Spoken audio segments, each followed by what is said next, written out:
यही बता रहा हूँ।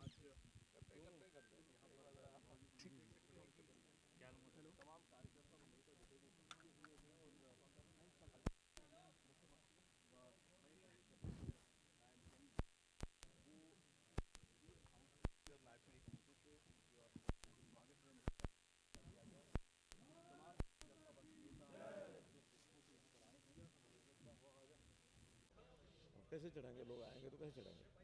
या तो फिर हम ऐसा करेंगे, हाँ वहाँ 4 कुर्सी। कुरुक्षेत्र जिला और विशेषकर उससे बढ़कर कुरुक्षेत्र लोकसभा के लिए भारत माता के लोग हैं। हाँ आए भाई नायब जी का अभिनंदन करेंगे, स्वागत करेंगे। मैं इस कड़ी में निवेदन करना चाहूंगा कुरुक्षेत्र लोकसभा के हमारे जिला कैथल के अध्यक्ष भाई अशोक गुजर जी से, वो आए भाई नायब जी का पुष्प गुच्छ देकर के अभिनंदन करेंगे, स्वागत करेंगे। अध्यक्षों की कड़ी में भाई योगेंद्र राणा जी करनाल जिला से अध्यक्ष को कृपया मंच पर आए। समय की गरिमा और गंभीरता, आज महर्षि वाल्मीकि जयंती के कार्यक्रम है, इसलिए समय की गंभीरता को हम लोग समझेंगे।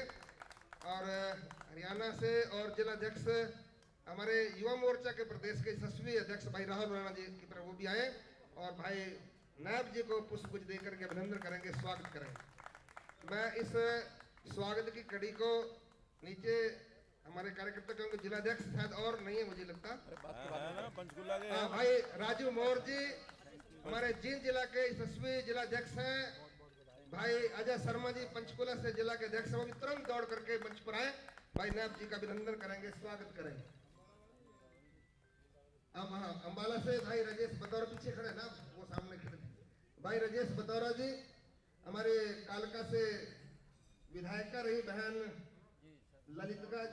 लतिका जी और हमारी महिला मोर्चा की राष्ट्रीय कोषाध्यक्ष बहन माँ मनसा देवी की चुनरी, कालिका देवी मंदिर की चुनरी भाई नायब जी को पहना करके उनका अभिनंदन करेंगे, स्वागत करेंगे।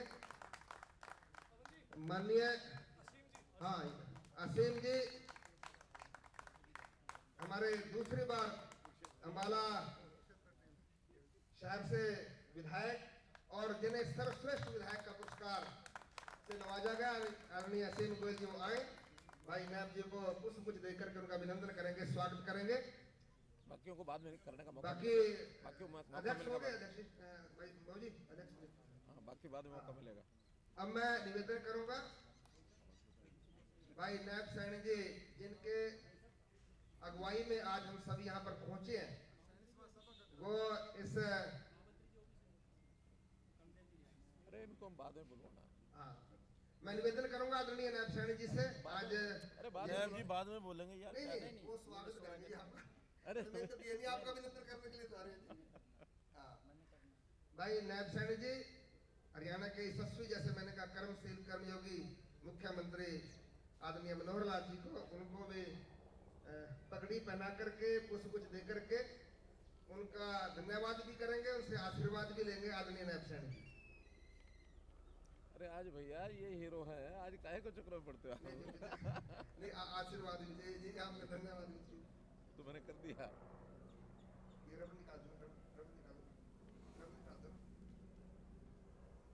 सभी से निवेदन है जोरदार करतब ध्वनि से आदरणीय मुख्यमंत्री मनोहर लाल जी को पगड़ी पहना करके, सम्मान सूचित पगड़ी पहना करके मुख्यमंत्री जी का अभिनंदन, स्वागत और एक ताकत, एक आध्यात्मिक ताकत का जो हनुमान जी जिसको हमेशा साथ रखते थे, गदा देकर के उनका स्वागत कर रहे हैं, अभिनंदन कर रहे हैं। पूरा आशीर्वाद आदरणीय मुख्यमंत्री मनोहर लाल जी का। आज इस शुभ अवसर पर हमारे बीच में उपस्थित हरियाणा के बहुत ही लोकप्रिय, बहुत ही ईमानदार विकास पुरुष मुख्यमंत्री आदरणीय श्री मनोहर लाल जी, हमारे प्रदेश के नवनियुक्त प्रदेश अध्यक्ष जो बहुत ही सहनशील और मैं कहूँ इतने सरल स्वभाव के हमने तो बड़े नजदीक से इनको देखा है और हमारा सौभाग्य है, हमारी लोकसभा कुरुक्षेत्र लोकसभा से सांसद हैं और पूर्व में राज्य मंत्री भी रहे आदरणीय श्री नायब सैनी जी, विधानसभा के अध्यक्ष स्पीकर श्री ज्ञानचंद गुप्ता जी, कैबिनेट मंत्री श्री बनवारी लाल जी, प्रदेश महामंत्री श्री पवन सैनी जी, हमारे जिलों से आए हुए सभी जिलों के अध्यक्ष, सभी पार्टी के पदाधिकारीगण, सभी पार्टी के कार्यकर्ता, पत्रकार बंधु, सबसे पहले तो मैं आप सबको आज इस शुभ अवसर पर, इस शुभ घड़ी पर मैं माननीय सांसद जी को, अब तो हमारे प्रदेश अध्यक्ष हो चुके हैं, तो मैं प्रदेश अध्यक्ष जी को बहुत बहुत बधाई और शुभकामनाएं देती हूँ। और मैं धन्यवाद करती हूँ माननीय मुख्यमंत्री जी का, जिन्होंने इतने सरल स्वभाव के और बड़ी सूझबूझ से जो हमारे को इतना अच्छा प्रदेश का अध्यक्ष देने का काम किया है, तो मैं माननीय मुख्यमंत्री जी का धन्यवाद करती हूँ और संगठन का धन्यवाद करती हूँ।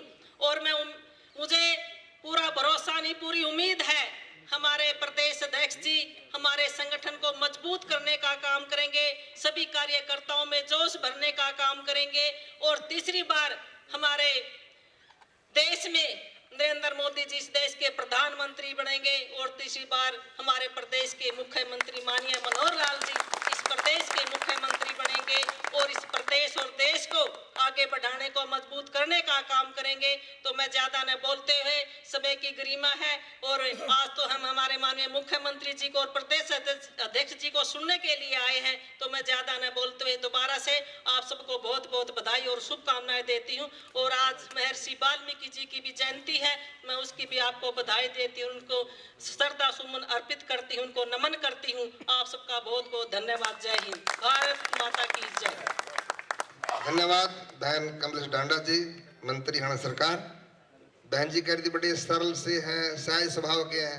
मैं एक अक्षर कह दो भी गऊ जैसे हमारे नायब सैनी जी हैं। अब मैं निवेदन करूंगा आदरणीय हरियाणा सरकार में सहकारिता मंत्री डॉक्टर बनवारी लाल जी से, हमारे मंत्री हरियाणा सरकार वो आए अपने चंद शब्दों में आदरणीय अध्यक्ष जी का स्वागत करेंगे। आज इस शुभ अवसर पर मंच पर उपस्थित हमारे प्रदेश के बहुत ही लोकप्रिय यशस्वी मुख्यमंत्री माननीय मनोहर लाल जी, हमारे विधानसभा के स्पीकर श्री ज्ञानचंद गुप्ता जी और हमारे नव नियुक्त प्रदेश अध्यक्ष भाई नायब सैनी जी और हमारे साथ कैबिनेट में मंत्री बहन कमलेश डांडा जी और पार्टी के महामंत्री डॉक्टर कमल सैनी जी और सभी पूरे प्रदेश से आए हुए जिला अध्यक्ष, पार्टी के सभी वरिष्ठ और कर्मठ कार्यकर्तागण, आज सबसे पहले तो मैं भाई नायब सैनी जी को बहुत बहुत बधाई देता हूं और शुभकामना भी देता हूं कि जिस तरह से चुनाव बहुत नज़दीक है, इनके सामने चैलेंज भी बहुत हैं, लेकिन ये पुराने संगठन के कार्यकर्ता हैं और बहुत ही सूझबूझ वाले हैं। पिछली योजना में भी हमारे साथ विधायक रहे, मंत्री रहे, ये बहुत सरल स्वभाव के और मिलनसार स्वभाव के हैं। तो मुझे पूरा विश्वास है कि पार्टी के हर कार्यकर्ताओं को साथ लेकर के आने वाले चुनाव में पार्टी को बहुत अच्छी जीत दिलाएंगे। और इसका श्रेय माननीय मुख्यमंत्री जी को जाता है कि उन्होंने एक हीरे को तराश कर आपके सामने एक पार्टी के प्रदेश अध्यक्ष के रूप में पेश किया। और केंद्रीय नेतृत्व का भी, माननीय प्रधानमंत्री जी का, माननीय जेपी नड्डा जी का, राष्ट्रीय अध्यक्ष जी का भी बहुत बहुत आभार व्यक्त करते हैं हम कि उन्होंने इतने अच्छे कार्यकर्ता को, और युवा भी हैं और कार्यकर्ताओं में जोश भरने का भी काम ये करेंगे। तो बहुत अच्छी चॉइस केंद्रीय नेतृत्व की और माननीय मुख्यमंत्री जी की है। तो हम बहुत बहुत बधाई देते हैं माननीय मुख्यमंत्री जी को भी और नायब सैनी जी को भी बहुत बहुत बधाई देता हूँ और ईश्वर से प्रार्थना करता हूँ कि इनके सामने जो भी चैलेंज आए उनको आसानी से पार करते हुए आप सब लोगों को साथ लेकर अगली बार, तीसरी बार देश के अंदर और प्रदेश के अंदर भारतीय जनता पार्टी की सरकार बनाएं, ऐसा मैं विश्वास रखता हूं। और आप लोगों का बहुत बहुत धन्यवाद, आप भी इस समारोह में शामिल हुए। जय हिंद, जय भारत। धन्यवाद। डॉक्टर बनवारी लाल जी ने बड़े कम शब्दों में आदरणीय अध्यक्ष जी के लिए शुभकामनाएं, आदरणीय मुख्यमंत्री जी का धन्यवाद किया। अब मैं इस कड़ी में मैं निवेदन करना चाहूँगा, यहाँ से चंडीगढ़ से मेयर रहे बहुत जनसंख्या के समय से, और आज हरियाणा विधानसभा के स्पीकर हैं, और मैं निवेदन करूंगा आदरणीय ज्ञानचंद गुप्ता जी से वो भी आए शब्दों से। आदरणीय अध्यक्ष जी का स्वागत और माननीय मुख्यमंत्री जी का धन्यवाद करेंगे। आदरणीय ज्ञान जी। हरियाणा प्रदेश की आन बान और शान, हरियाणा के यशस्वी मुख्यमंत्री आदरणीय मनोहर लाल जी, हमारे नवनियुक्त प्रदेश अध्यक्ष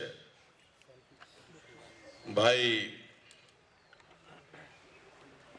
नायब सिंह सैनी जी, हमारे बीच में उपस्थित सहकारिता मंत्री डॉक्टर बनवारी लाल जी, आदरणीय मंत्री कमलेश ढांडा जी, उपस्थित सभी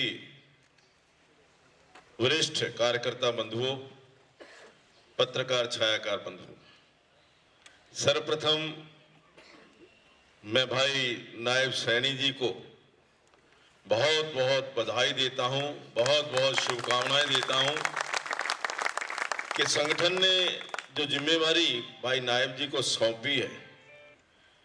हमारे संगठन की एक विशेषता है, मैं बार बार कहा करता हूं कि संगठन के ऊपर बैठे हुए लोगों की जो निगाह है वो बहुत पारखी निगाह है। एक छोटे से छोटा कार्यकर्ता जो कभी गलियों के अंदर पोस्टर लगाता रहा हो और आज उसको प्रदेश अध्यक्ष की जिम्मेवारी यदि किसी संगठन में मिल सकती है, वो भारतीय जनता पार्टी एक ऐसी पार्टी, ये भारतीय जनता पार्टी की विशेषता है कि किस कार्यकर्ता को किस समय किस स्थान के ऊपर उसकी नियुक्ति करनी है। ये हमारे जो उच्च बैठे हुए हमारा केंद्रीय नेतृत्व है, शीर्ष नेतृत्व है, उनकी सब निगाह के अंदर रहता है। भाई नायब सैनी जी का जो जीवन, जिस प्रकार से उन्होंने कड़ी मेहनत अपने क्षेत्र के अंदर भी और पार्टी के लिए भी दिन रात एक, मैंने तो खुद देखा है कई बार रात को 2-2 बजे तक पार्टी कार्यालय के अंदर काम करते हुए संगठन की जो कार्यशैली है या संगठन के जो कार्य है करते हैं उनको करते हुए मैंने खुद नायब जी को देखा है। आज मैं समझता हूं कि चाहे वो मंत्री के रूप में, सांसद के रूप में, या जो आज अध्यक्ष की नई जिम्मेवारी मिली है, इस नई जिम्मेवारी को बखूबी निभाते हुए हमें पूरी आशा है कि आने वाला जो 2024 का लोकसभा का चुनाव है, फिर से एक बार 10 की 10 सीटें जीत करके भारतीय जनता पार्टी की झोली में, आदरणीय नरेंद्र मोदी जी की झोली में, नायब सैनी जी के नेतृत्व में हम सब लोग मिलकर के डालेंगे। आज नायब जी की नई नियुक्ति हुई है, लेकिन आज हमें एक और खुशी है कि हमारे जो अध्यक्ष, पूर्व अध्यक्ष कहूंगा मैं, भाई ओम प्रकाश धनखड़ जी, उनको भी केंद्र के अंदर, केंद्रीय टीम के अंदर शामिल किया गया है और उन्होंने भी अपने कार्यकाल के अंदर पार्टी को आगे बढ़ाने के लिए, पार्टी की सेवा करने के लिए, पार्टी को उच्च स्तर पर पहुंचाने के लिए, मैं तो ये कहूंगा कि कोई दिन ऐसा नहीं था जिस दिन नया कार्यक्रम ना आया हो। उन्होंने भी जिस प्रकार से पार्टी की सेवा की है और उनको नई जिम्मेवारी मिली है, मैं उनको भी बहुत बहुत बधाई देना चाहता हूं, मुबारकबाद देना चाहता हूं कि इसी प्रकार से संगठन की रीति नीति के अनुसार, संगठन की योजना के अनुसार हम आगे बढ़ते रहेंगे। हमारा लक्ष्य केवल एक ही है, वो 2024 पहले लोकसभा और फिर विधानसभा, फिर से तीसरी बार आदरणीय नरेंद्र मोदी जी को देश का प्रधानमंत्री बनाना है और तीसरी बार आदरणीय मनोहर लाल जी को हरियाणा प्रदेश का मुख्यमंत्री बनाना है। इन्हीं शब्दों के साथ मैं एक बार फिर आप सबको बहुत बहुत धन्यवाद भी करता हूं, भाई नायब सैनी जी को बधाई देता हूं और आज जिस प्रकार से महर्षि वाल्मीकि जी की जयंती है, इस अवसर पर आप सबको बहुत बहुत बधाई, बहुत बहुत धन्यवाद। धन्यवाद आदरणीय ज्ञानचंद गुप्ता जी। सभी जोरदार नारे लगाएंगे। आपको बोला हम तुम्हारे साथ हैं। नायब जी आगे बढ़ो, हम तुम्हारे साथ हैं। नायब जी आगे बढ़ो, हम तुम्हारे साथ हैं। आपको बोलना है जिंदाबाद जिंदाबाद, मनो नायब जिंदाबाद, मनो नायब जिंदाबाद। मैं निवेदन करना चाहूंगा आज के हमारे मैं निवेदन करूंगा आदरणीय नायब जी से, वो आए अपने मुखारबिंद से पहली बार इस संत कबीर कुटिया में अपने प्रदेश से आए सभी कार्यकर्ताओं को उनका संबोधित करेंगे, अपना मार्गदर्शन करेंगे। आदरणीय नायब सैनी जी। भारत माता की जय। भारत माता की जय। जोर से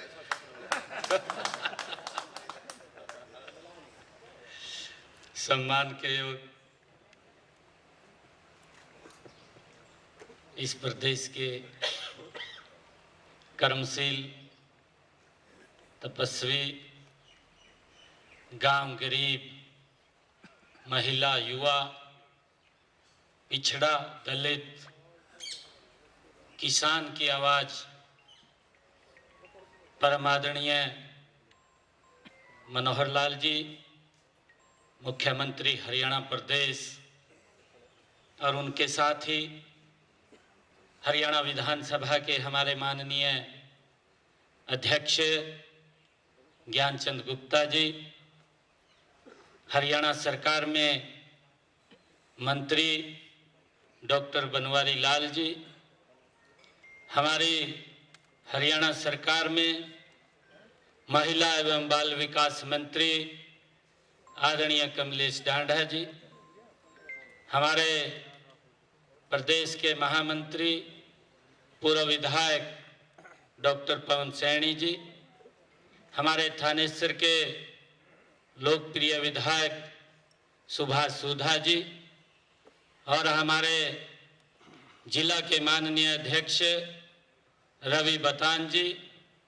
कैथल के माननीय जिलाध्यक्ष अशोक गुजर जी, अंबाला के हमारे जिला के अध्यक्ष राजेश बतौरा जी और हमारे पंचकुला के माननीय जिलाध्यक्ष अजय शर्मा जी और युवा मोर्चा के हमारे हरियाणा प्रदेश के अध्यक्ष भाई राणा जी और हमारे अंबाला के लोकप्रिय विधायक असीम गोयल जी और उपस्थित सभी जय श्रेष्ठ कुरुक्षेत्र कैथल और अंबाला पंचकुला से और हमारे रदौर से आए हुए जींद से आए हुए सभी कार्यकर्ता, हमारे जिलाध्यक्ष जींद के मोर साहब और उपस्थित सभी कार्यकर्ता भाई और बहन, सबसे पहले मैं आप सबको प्रणाम करता हूं कि जो ये पार्टी ने संगठन ने एक जिम्मेवारी दी है, ये जिम्मेवारी ये मेरे ऊपर नहीं, ये हरियाणा के हमारे लाखों कार्यकर्ताओं के ऊपर ये संगठन ने जो सोच करके विचार करके जिम्मेवारी दी है, ये सब कार्यकर्ताओं के ऊपर ये जिम्मेवारी दी है, क्योंकि हमारे सामने एक बड़ा 2024 का वो चैलेंज है। चैलेंज भी है क्योंकि विपक्ष के पास आज कोई मुद्दा शेष नहीं बचा, चाहे आदरणीय नरेंद्र मोदी जी के नेतृत्व की सरकार है, चाहे हरियाणा प्रदेश के अंदर आदरणीय मुख्यमंत्री मनोहर लाल जी के नेतृत्व की सरकार है, जो दूर से दूर बैठे हुए व्यक्ति तक जो योजनाओं का लाभ डायरेक्ट उनके खाते के अंदर पहुंचाने का काम किया जा रहा है। आज विपक्ष के पास मुद्दा नहीं है, अगर मुद्दा कोई है, वो चैलेंज अगर कोई है, वो चैलेंज है विपक्ष जो एक झूठ बोल करके लोगों को गुमराह करने का काम करता है। उसके लिए हमने मिल करके उस झूठ से आम जन को, हरियाणा प्रदेश की जनता को बचाने का काम करना है। और 2024 के अंदर जो लोकसभा का चुनाव है, जैसा आदरणीय ज्ञानचंद जी गुप्ता ने कहा है, माननीय अध्यक्ष जी ने, हम 10 की 10 लोकसभा की सीटें आदरणीय नरेंद्र मोदी जी के पास भेज करके हरियाणा की अहम भूमिका तीसरी बार प्रधानमंत्री बनाने के अंदर वो हमारा कार्यकर्ता करेगा। भाइयों, क्योंकि 2024 के अंदर हमने डबल इंजन की सरकार को बनाना है। पहले लोकसभा और उसके बाद विधानसभा की सरकार को हरियाणा के अंदर तीसरी बार स्थापित करने का काम ये हरियाणा प्रदेश के कार्यकर्ता करेंगे। मैं आप लोगों के बीच में ये कहना चाहूंगा कि सभी जो हमारे बड़े कार्यकर्ता हैं, ज्येष्ठ कार्यकर्ता हैं, उन कार्यकर्ताओं का आशीर्वाद लेते हुए, जो हमारे सामान्य के कार्यकर्ता हैं उनका सहयोग लेते हुए, जो हमारी आयु के अंदर छोटे हैं उन सबको साथ लेते हुए, जो आदरणीय प्रधानमंत्री जी ने एक मंत्र हमें दिया है, सबका साथ, सबका विकास, सबका प्रयास और सबका विश्वास लेकर के हरियाणा प्रदेश के अंदर 10 की लोकसभा की सीटों के ऊपर कमल का फूल खिलाने का काम करेंगे और उसके बाद डबल इंजन की सरकार हरियाणा के अंदर बनाने का काम करेंगे। ये मेरा सौभाग्य है कि पार्टी ने जो एक बड़ा विश्वास ये आप सबके ऊपर किया है और उसके अंदर आप सबके आशीर्वाद से, आदरणीय मुख्यमंत्री जी के आशीर्वाद से वो शक्ति, वो ताकत मुझ में आए कि मैं हरियाणा प्रदेश के अंदर जो अपेक्षा संगठन ने की है उस अपेक्षा के ऊपर मैं खरा उतर सकूं। मैं आप सबका इतनी भारी संख्या के अंदर आप सब कार्यकर्ता यहाँ पर पहुंचे हैं, मैं आप सबका दिल से बहुत बहुत धन्यवाद करता हूं और आदरणीय मुख्यमंत्री जी का भी मैं दिल से धन्यवाद करूंगा कि एक बड़ी जिम्मेवारी जो पार्टी ने, जो संगठन ने वो दी है उसका 100% हम निर्वहन करेंगे और जो अपेक्षा पार्टी की है उसके ऊपर खरा उतरने का हम आप सबके आशीर्वाद से, जितने कार्यकर्ता यहाँ पर हैं और जितने कार्यकर्ता अभी आए नहीं है, मैंने कहा है कि लाखों की संख्या में जो कार्यकर्ता हैं उनके आशीर्वाद से उसको आगे बढ़ाने का काम करेंगे। आदरणीय धनखड़ जी ने भी खूब काम किया है और पार्टी ने, क्योंकि व्यवस्था है, पार्टी ने जिस प्रकार से उनको राष्ट्रीय टीम के अंदर लिया, हमारे लिए हरियाणा के सभी कार्यकर्ताओं के लिए बड़ा ये सौभाग्य की बात है कि आदरणीय धनखड़ जी का भी हमें आशीर्वाद मिलता रहेगा और उनके आशीर्वाद से और आदरणीय मुख्यमंत्री जी के आशीर्वाद से हम यहाँ पर पार्टी के संगठन को और मजबूती देते हुए, चाहे केंद्र सरकार की योजनाएं हैं, प्रदेश सरकार की योजनाएं हैं, एक एक योजना को एक एक घर तक, एक एक व्यक्ति तक पहुंचाने का काम हम पूरी टीम के साथ करेंगे। मैं आप सबका बहुत बहुत धन्यवाद करता हूं, आदरणीय मुख्यमंत्री जी का धन्यवाद करता हूं। इन्हीं शब्दों के साथ जय हिंद, जय भारत, जय भारत। भारत माता के आपको बोलना जिंदाबाद जिंदाबाद। नमो मनो जिंदाबाद, नमो मनो जिंदाबाद। आपको फिर वैसे बोलना हम तुम्हारे साथ हैं। नमो मनो आगे बढ़ो, हम तुम्हारे साथ हैं। नमो मनो आगे बढ़ो, हम तुम्हारे साथ हैं। इस कड़ी में मैं अंत में ऐसे व्यक्तित्व को, जैसे मैंने पहले कहा, जिसको पूरा देश फॉलो कर रहा है, जिनकी नीतियों को, जिनकी योजनाओं को, और जिन्हें ऐसी योजनाएं, चाहे भवंतर भरपाई योजना है, चिरायु के रूप में योजना है, 1,80,000 ऐसे 1 लाख से भी कम आमदन के व्यक्तियों को, परिवार को, वास्तव में मैं कह सकता हूं डॉक्टर भीमराव अम्बेडकर जी, महात्मा ज्योतिबा फुले और पंडित दीनदयाल उपाध्याय जी की नीतियों को आगे बढ़ाने का काम कर रहे हैं। हम सबका मार्गदर्शन करेंगे। मैं अंत में कहता हुआ इस संगठन के अर्जुन रूपी नायब जी को आप कृष्ण की भूमिका में हमेशा आशीर्वाद देते रहेंगे। मैं निवेदन करूंगा आदरणीय मुख्यमंत्री मनोहर लाल जी से, वह हम सबको आशीर्वाद दें, मार्गदर्शन करें। आदरणीय मुख्यमंत्री मनोहर लाल जी। जय श्री राम, जय श्री राम। मनोहर जी को जय श्री राम, जय श्री राम, जय श्री राम। आत्मीय कार्यकर्ता बंधुओं, दाईं और नवनियुक्त अपने प्रदेश अध्यक्ष श्री नायब सिंह सैनी जी हैं, बाईं ओर हमारे विधानसभा के अध्यक्ष हैं। दोनों अध्यक्षों के बीच में आज बैठा हूं।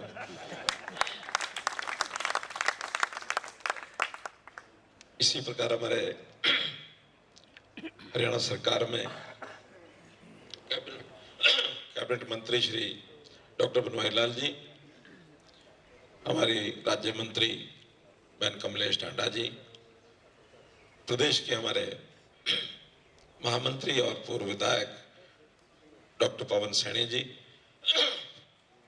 यहाँ उपस्थित हमारे विधायक श्री सुभाष सुधा जी, श्री असीम गोयल जी, बहुत से पूर्व विधायक, सभी हमारे यहाँ कुछ जिलाध्यक्ष भी आए हैं, क्योंकि केवल आज प्रातःकाल ही जैसा मुझे पता लगा कि नायब सिंह जी को ये सारी जानकारी मिली जब ये राजस्थान में किसी इंटीरियर स्थान पर थे। कहाँ थे?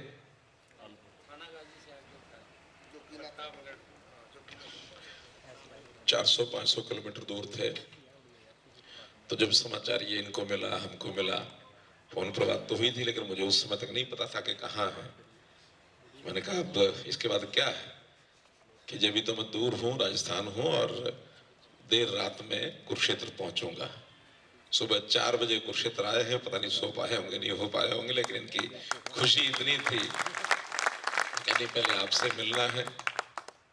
तो मुझे लगता है कि जो आसपास के कार्यकर्ताओं को जिनको जानकारी मिली होगी, निश्चित रूप से इनके अभिनंदन का एक बड़ा कार्यक्रम प्रदेश का, ये हमारे प्रदेश के पूर्व अध्यक्ष, प्रदेश के महामंत्री, संगठन प्रभारी, वो मिलकर के जहां भी तय करेंगे वो कार्यक्रम बाद में होगा। लेकिन आज तो जिसको कहना चाहिए कि एक हमने भी इनको शुभकामना देनी थी, तो उस नाते से मैंने भी कहा ठीक है, आज है कि भाई वाल्मीकि जयंती जी का एक कार्यक्रम पंचकुला में, इस समय मुझे वहां पहुंच जाना चाहिए था, लेकिन पहला कार्यक्रम ये है, इसलिए आज हम एकत्र हुए।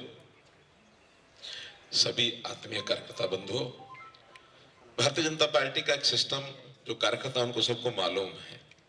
जैसा माननीय ज्ञान जी ने कहा कि हाँ, सामान्य कार्यकर्ता को भी कब कौन सा दायित्व मिल जाए। हमारे जैसे व्यक्ति गांव की गलियों में खेला, स्कूल में पढ़ते हैं, कॉलेज में पढ़ते हैं, ये तो मन में आता था कि कुछ अच्छा करना चाहिए। क्या करना चाहिए ना कोई उस समय में बताने वाला था, ना भी कभी अपने बाप में विचार आया था, लेकिन भाग्य की रेखाएं ले आती हैं। नायब सिंह सैनी और हमने, मैं संगठन मंत्री था प्रदेश का, और एक सहायक के नाते से प्रदेश कार्यालय रोहतक में कब 1995-96 में पढ़ाई वढ़ाई खत्म करके, अब मुझे भी मालूम नहीं है कि कहाँ से इनको लाए थे हम और कहाँ इनका हमारा परिचय हुआ था। शायद जगाधरी यमुनानगर में कभी पुराना परिचय हुआ होगा।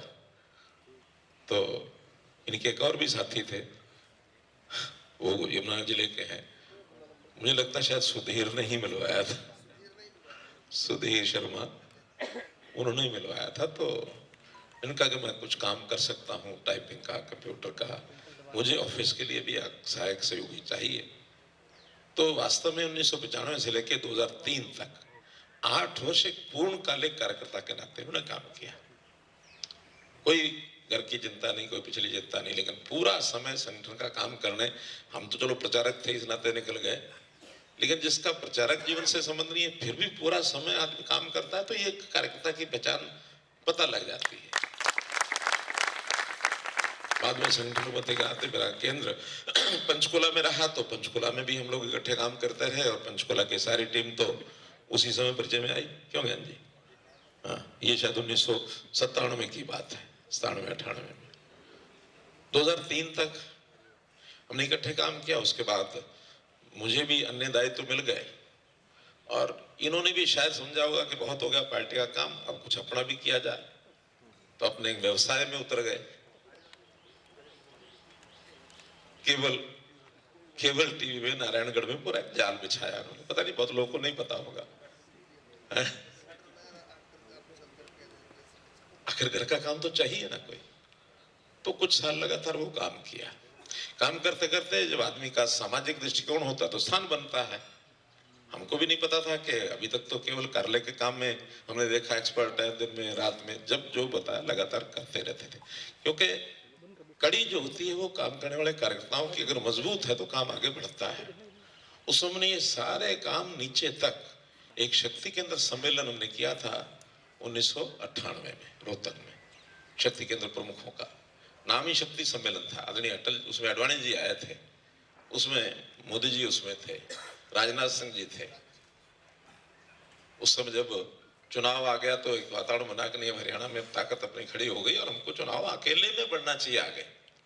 लेकिन वो तो निर्णय केंद्र सरकार ने करना होता, बाद में अकेले का निर्णय उस समय नहीं हो पाया, फिर भी समझौते में लड़े।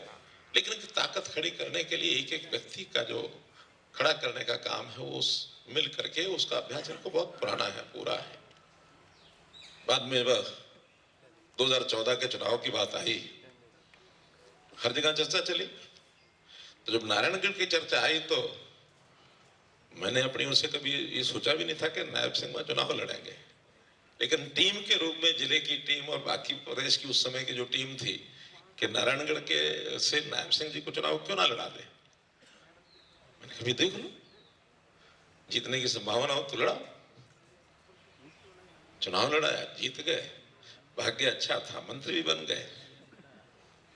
और मंत्री बनने के बाद अगली बार भी अब वो जैसा केंद्र के लोग पारखी रहते हैं, उनका नहीं अब मंत्री नहीं, अब तुम्हें लोकसभा में चाहिए, लोकसभा ले जाओ भाई। तो एक एक कदम बढ़ते बढ़ते जमीन से जुड़ करके उठने वाले कार्यकर्ता के रूप में इनका एक स्थान बना है। और मैं समझता हूं कि धनखड़ जी ने प्रदेश के इस कार्यकाल में संगठनात्मक काम खूब डट के किए हैं। धनखड़ जी का भी हमारा बहुत पुराना संबंध है।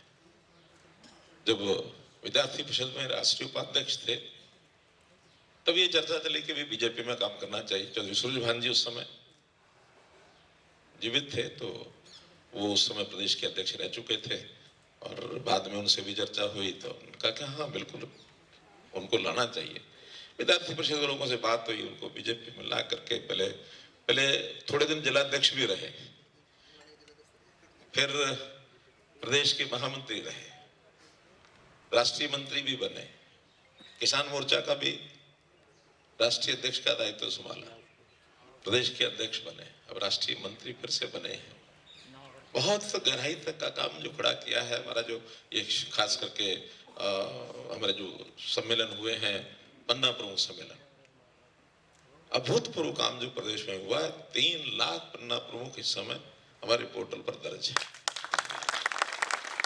मैं तो कई बार कहता हूं कि जनसभा के नाम पर ये केवल 3 लाख पन्ना प्रमुखों को सूचना देके बुला लो, कोई प्रचार मत करो, तो भी हरियाणा में कोई ग्राउंड नहीं है जिसमें 3 लाख लोगों को बैठा सके। नड्डा जी की टीम में अभी तक कोई प्रदेश का प्रतिनिधित्व नहीं था, तो पहली बार प्रदेश में राष्ट्रीय मंत्री के रूप में नड्डा जी की टीम में उनको एक स्थान मिला है। तो निश्चित रूप से प्रदेश का भी उसमें एक इतना जब संबंध बनता है तो प्रदेश का लाभ उसमें होता ही है। बहुत से निर्णय केंद्र में हो जाते हैं, तो उन निर्णयों में भागीदारी, हमारा कोई पदाधिकारी बैठा होगा तो इस हिसाब से निर्णय भी हमको ठीक से मिलते हैं। तो इस प्रकार से ये एक संगठन की पद्धति है। 3 साल के बाद संगठन में चुनाव होते हैं, मेंबरशिप बनना नीचे से लेकर ऊपर तक, फिर नई टीम बनती है। अब इस बार चूंकि विधानसभा के लोकसभा के चुनाव बिल्कुल सिर पर हैं, इसलिए सारे देश भर में जहां जहां इस प्रकार के परिवर्तन की आवश्यकता है, चुनाव न करा करके और सीधे नियुक्तियां करने के बाद ये निर्णय लिए गए। कई प्रदेशों में हुआ, चंडीगढ़ में भी हुआ है, पंजाब में हुआ है, राजस्थान में हुआ है, उत्तर प्रदेश में भी हुआ, सब प्रांतों में ये सब हुआ। तो एक टीम के रूप में सब लोग काम करेंगे और लक्ष्य, टारगेट ये सब बताया ही है पूर्ववक्ताओं ने। दोनों चुनाव महत्वपूर्ण है हमारे लिए।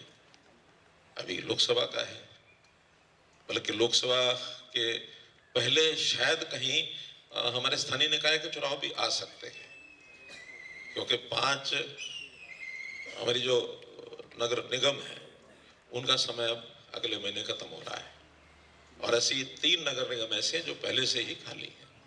8 नगर निगम बड़ा चुनाव है, तो वो भी बीच में आ सकता है। लोकसभा का चुनाव है, फिर बाद में विधानसभा का चुनाव है। योजना बनाने में पूरी टीम बैठ के करती है, फिर भी जिम्मेवारी सारी अध्यक्ष की होती है। तो अध्यक्ष जी के नेतृत्व में, नायब सिंह जी सैनी के नेतृत्व में हरियाणा की पूरी टीम चाहे वो जनप्रतिनिधि हैं, चाहे सरकार के लोग हैं, चाहे चेयरमैन हैं, चाहे जिलाध्यक्ष हैं, चाहे जिलों की संगठनात्मक टीमें हैं, नीचे तक सब मिल करके और इस काम को आगे बढ़ाने के लिए, और हम अध्यक्ष जी को विश्वास दिलाते हैं कि संगठन के काम करने में कोई कठिनाई आने नहीं देंगे। योजना आप देते जाओ, सिरे चढ़ाने का काम ये सारी टीम करेगी। आज तो जैसा मैंने बताया कि एक 2-4 घंटे में इनका यहाँ आना हो गया, तो हमें भी लगा कि अगले कार्यक्रम से पहले एक बार मिल बैठ के थोड़ा सा गपशप कर लें। आगे के इनके कार्यक्रम जो बनेंगे, हमारे प्रदेश के महामंत्री बैठे हैं, प्रदेश के संगठन मंत्री भी आज शायद दिल्ली में हैं, तो रेवाड़ी हैं तो प्रभारी जी बैठेंगे, तो आगे के कुछ कार्यक्रम बनाएंगे। और जो अपने तय कार्यक्रम हैं उसमें एक तो मेरा देश मेरी माटी 30 तारीख को गुरुग्राम में है। कितने बजे हो? 3 बजे मंडल अध्यक्ष अपने 311 मंडला के 622 लोग जाएंगे वहाँ सेलिब्रेशन करके, नमन करके, फिर मंडल अध्यक्षों को जो 622 लोग हैं वो केंद्र में दे देंगे। और 31 को फिर पूरे प्रदेश से 311 मंडलों से हर मंडल से एक बस वहाँ जाएगी, दिल्ली जाएंगे वो। और 30 तारीख को ही 2 जगह 8-8 जिलों के हमारे नगर पार्षद हैं, पालिका और परिषद के, उनके प्रशिक्षण है।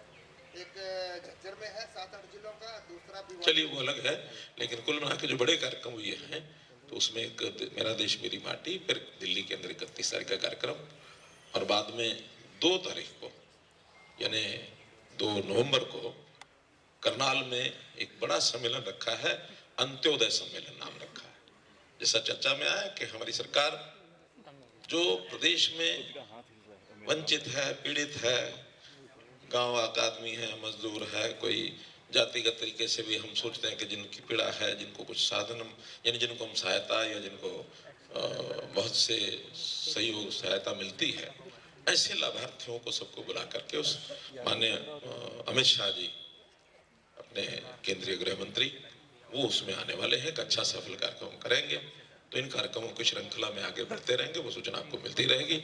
आज के इस अवसर पर तो मैं पुनः, जैसे प्रधानमंत्री जी ने कहा कि सबका साथ, सबका विकास, सबका विश्वास, सबका प्रयास, सब मिलकर के एक टीम में काम करेंगे तो निश्चित रूप से आगे बढ़ने से हमें कोई रोक सकता नहीं। चैलेंजेस जैसे बताए, विपक्ष का झूठा प्रचार ये एक चैलेंज है, उसकी लड़ाई गली मोहल्ले में भी लड़नी है, उसकी लड़ाई सोशल मीडिया पर भी लड़नी है, कार्यक्रम करने के बाद भी लड़नी है। प्रदेश भर में अभी समय जन संवाद के कार्यक्रम जो सरकारी योजना से चल रहे हैं, चाहे मेरे अपने कार्यक्रम हो, मंत्रियों के हों, सांसदों के हों, और उन्हें विधायकों को भी कहा है कि विधायक भी जाकर के सब 6500 गाँव में कोई ना कोई एक कार्यक्रम ये हो जाए। अभी तक लगभग 1000 गाँव में पहुंच चुके हैं, बाकी 5000 भी अगले महीने 2 महीने में योजना बना करके सब लोग पहुंचेंगे। अगर ये 40 लोगों की 50 लोगों की टीम है, यानी 40 हमारे सांसद यानी विधायक मंत्रियों समेत 41 और 12-13 सांसद हैं, तो ये 52-53 की अगर टीम लग जाए तो, और अगर 5000 गांव में पहुंचना तो 100 गांव एक से आते हैं। 100 गांव करने के लिए 5 गांव एक दिन, तो सिर्फ 20 दिन लगाने हैं इनको। 20 दिन में हर नेता 100 गांव में जाने के बाद 50 मिल करके 5000 जो बचे उनमें जाएंगे। कहीं का दुका कोई कमी रहेगी तो कुछ थोड़ा ज्यादा काम करने वाले उनको थोड़ा स्पीड बढ़ाएंगे, 5 की बजाय उनके 6 गांव कर देंगे, या 20 दिन के बाद 25 दिन कर देंगे। तो इसलिए ये सब काम हमने करना है, उसमें सब लोगों ने उसमें सहयोग करना है। कार्यक्रम भले सरकारी योजना से होते हैं, लेकिन सहयोग उसमें खास करके जिन लोगों की समस्याएं हैं, हम तो समस्या वालों को बुलाते हैं, समस्या वाले समस्या पूछते हैं। बहुत तो लोग ऐसे होते हैं समस्या को हाथ लगाने से डरते हैं कि समस्या इसको हाथ क्यों लगाए, पड़े रहना दो। हम कहते नहीं भाई, जनता की समस्या पता तो लगनी चाहिए। आज हल होगी, महीने में होगी, 6 महीने में होगी, नहीं होगी तो बताएंगे कि समस्या ऐसी है, लंबी है, क्रोनिक बीमारी है, ऐसी ऐसी बीमारियां हैं। अभी पीछे में मोरनी गया, मोरनी का 9 तोड़ का किस्सा कितना पुराना है। एक व्यक्ति जनसंवाद में आया, वो कहने लगा जी मेरी जमीन का झगड़ा है, उस झगड़े को निपटा दो। मैंने कहा क्या झगड़ा है? कि जी नाम जो है म्यूटेशन में गलत लिखा गया है। कब लिखा गया गलत? कि जी 1902 में गलत लिखा गया, नहीं 1902 में ठीक लिखा गया, 1906 में गलत लिखा गया। अब वो 117 साल की पुरानी कहानी लेके आ रहा है। लेकिन हमने उसको भी चैलेंज लिया है कि डॉक्यूमेंटल प्रूफ हमारे पास मिलेगा, जिसका होगा उसको मिलेगा। जिसका अधिकार है कोई छीन नहीं सकता, और जिसका अधिकार नहीं है, जिसका मतलब अधिकार है वो उसी को मिलेगा, जिसका अधिकार नहीं है उसको वो छीन नहीं सकता है। सबके अधिकारियों को सुरक्षा करना ये हमारा काम, हम करेंगे।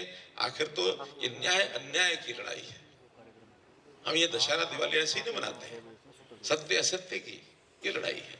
तो इसके अंदर हमारे पक्ष में जो न्याय प्रिय है, जो सत्य है, जो सबके लिए हितकारी है, उस काम को करने के लिए अपना दृष्टिकोण रखना चाहिए। कितना हम कर पाएंगे, कितना नहीं कर पाएंगे, वो जनता हमको जो एक देगी उसका प्रतिफल, वो उसमें से निर्भर करता। हम अपने परीक्षा में पास होंगे। बात ठीक है क्या नहीं? आज के इस अवसर पर मैं नायब सिंह जी को बहुत बहुत बधाई, बहुत बहुत शुभकामना देता हूं, और आयु में बड़ा होने के नाते आशीर्वाद भी देता हूं। धन्यवाद, धन्यवाद, धन्यवाद।